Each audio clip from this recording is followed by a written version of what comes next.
talk about the sacred morning. Another part in Heal that I often refer to is how important mental hygiene is. And it's your quote, we shower off the gunk of our day physically. It's just accepted in society that we must do so in order to stay healthy and socially acceptable. But it's so important to do the mental, spiritual hygiene so that we can set the tone of the day and have more space to respond and more of a connection with the divine so that we have more compassion and grace with other people and what's going on. So talk about the sacred morning. Well, you wake up in the morning, you have dirt on your body, you have, gunk on your body. You take a shower, you take a bath, you brush your teeth. But we also have stress on our minds. And it's not only our own stress, we're picking up stress from people all over the world. And of course, you want to purify your body before you go out into the day. But if you don't purify your mind through prayer, through meditation, or through reflection, through mindfulness, whatever your practice is, if you don't align your nervous system with that holy place within yourself, the holy place within yourself is the whole place within yourself, the healed and whole and healthy place within yourself. The spiritual path, the Course in Miracles says that their peak psychotherapy and religion are the same thing. It's about healing the mind. So we are living particularly at a time right now when the cacophony of the world, social media, the mean-spiritedness of this time, all of it's like assaulting us 24/7. And if you wake up in the morning and you just give yourself over to that and you go immediately to the news or to social media or whatever, you're just saying to the craziness of the world, come on, eat me alive. Here's my nervous system. Here's my brain. Take it. And then there's no reason to be mystified why you're depressed by noon. So taking that time in the morning to, just like in yoga, when you train your muscles into correct positioning, you train your mind into correct positioning. What is correct positioning? I am here as an instrument of love. I'm only here to extend love. May everyone that I meet today feel blessed on some level. Where would you have me go? What would you have me say? What would you have me do? And what do you want me to say to whom? You just align yourself. You get on the spiritual wagon. Now, that doesn't mean we're going to be enlightened masters throughout the day. It doesn't mean we're never going to fall off, but the probability of our falling off is less. And when we do fall off the wagon, we get tempted, we get upset about something, we get scared about something, we can put ourselves back up. We're developing attitudinal musculature. And it's no different than physical exercise. If you do it, it works. If you don't do it, it doesn't work. If you do those accumulated repetitions of positivity, it's anti-emotional gravity. And I think everybody has come to realize, whether it's about food, whether it's about exercise, we're kind of at a point, Kelly, and I think this is now true about spirituality also. We all know these things. The era of data collection is over. Now it's a time of application, and application on a more sober and serious level than ever before. The world needs each of us right now to show up at our best, at our most powerful. So this is not just about, oh, so that I'll have mental health. It's also so I, in my mental state of mental health, will be a major contributor to this evolutionary leap that absolutely we must make right now. So talk a little bit about, because I there's so many places I want to go with this, but I'm in awe of the state of the world, just in the example of what went down politically last week and how we are so divided with two sides saying that the other side is unhinged or lost their mind or asleep. And like both sides think the other side is completely ignorant and asleep.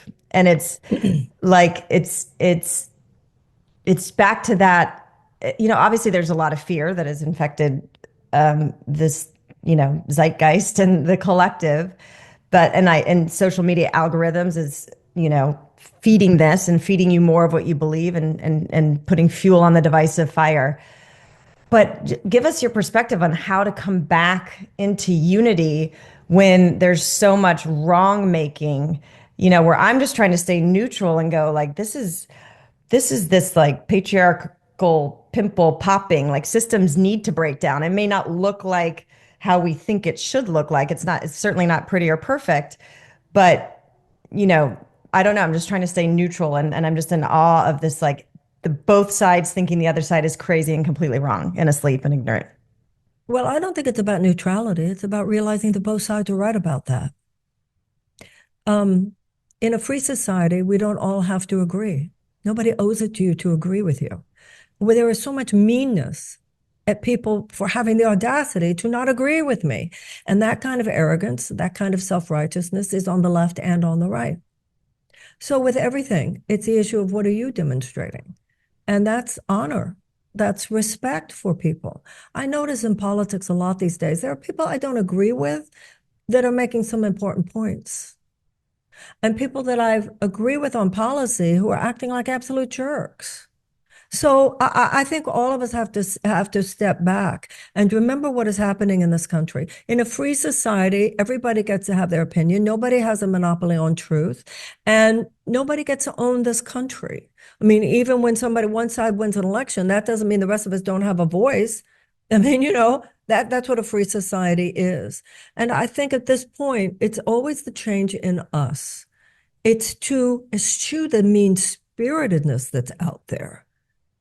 Do you know what I mean? I Yes. mean, nobody, no president, no administration is going to do everything right, everything wrong according to any one person's view. And elections have consequences. I was certainly in the belly of the beast, so I have a lot of opinions about that. And I feel on my side of the aisle, not having voted for Trump, a lot of the people who were most excited, who were most upset about it, did nothing over the last year and a half to really help us provide what I think would have been a compelling alternative. So I think everybody has to look at ourselves right now and do our part. The majority of Americans, if you actually look at the polls and you actually look at issues, we are not so divided. We're not. A majority of Republicans, as well as Democrats, not as big a majority, but a majority want universal health care. A majority of Republicans, as well as Democrats, not as big a majority, but a majority want tuition-free college and tech school. A majority of Americans do want the environment taken better care of. A majority of Americans do want fair taxation.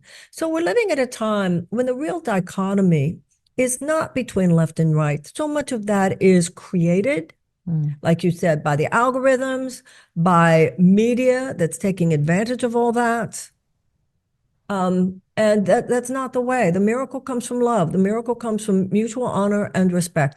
Obviously, on both sides of the political aisle, obviously, there are fringe, extreme elements that should concern any of us. But that's not where the majority of Americans live if you actually talk to one another. If you actually talk to one another. And I think we need to not only be talking to the people that we know already agree with us. Totally. I have wonderful friends, family members that I'm extremely close to that I consider extremely intelligent, and we may not see eye to eye. And I believe that this situation is helping us go, okay, bringing us back to like, let's love the human regardless of what's going on. It's like, Absolutely. this is not meant to break up relationships I've had forever. But Like, it let's let has, all of that play out and still be friends on the human level. That's not what dictates our life, you know? when I was growing up, we had these Sunday morning breakfasts, right? So this is the kinds of things that we said. My uncle would say, kids, don't listen to your father. You'll never make a dime. My father would say, kids, don't listen to your uncles. They'll not survive the revolution. And then my mother would come in. Okay, who wants white fish? Who wants roast beef? I mean, it was like there was a sense of humor in those days. There was a sense of humor. Where did it And go? Yeah. well, it was actually we were trained out of it. There's a wonderful book by Matt Taibbi called Hate Inc. Mm. And he talked about how it was first Roger Ailes who realized, wow, there's a lot of money to be made in creating this crossfire mentality. And then on the left, they did it too with MSNBC. I remember years ago, I was at the US Capitol and I was meeting Dennis Kucinich there. And we were going upstairs to have lunch in the House dining room. At that time, it was during the Clinton impeachment trials. And one of the people who was the most, a surrogate on television a lot was then Congressman, now Senator Lindsey Graham.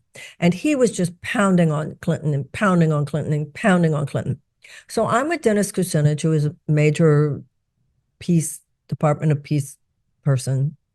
So we're waiting, the elevator door opens, and there's Lindsey Graham. And I'm immediately bristling because I'm watching him on television be so awful to Clinton. And I watch these two bros. Hey, how you doing, Dennis? Hey, how you doing, Lindsey? And they're like hugging. And I'm like, I'm just like, how could he even talk to him, right? So Lindsey Graham gets out of the elevator. The doors close. And Dennis says to me, what's with you? I said, Dennis, he's like saying horrible things about Clinton every single night. He said, oh, Marianne, that's just on television. We all just do that on television. We're good friends. He and I have worked on a lot of stuff. So I thought, oh, great. Look how this has poisoned this country. On television, they act one way. And of course, at this point now, because of all that, it's not even just on television. So we have to go back to cultivating our own healthy patterns. Thank you for listening to the Heal with Kelly podcast. Be sure to tune in every Thursday for more empowering wisdom and inspiring healing stories. And make sure you hit the follow button on Apple, Spotify, or wherever you get your podcasts so you don't miss that one episode that holds the answer you've been searching for. Oh, and if you found this episode inspiring, please rate, review, and share Heal with Kelly so that we can grow our audience and reach more people. We truly appreciate it. Lots of love.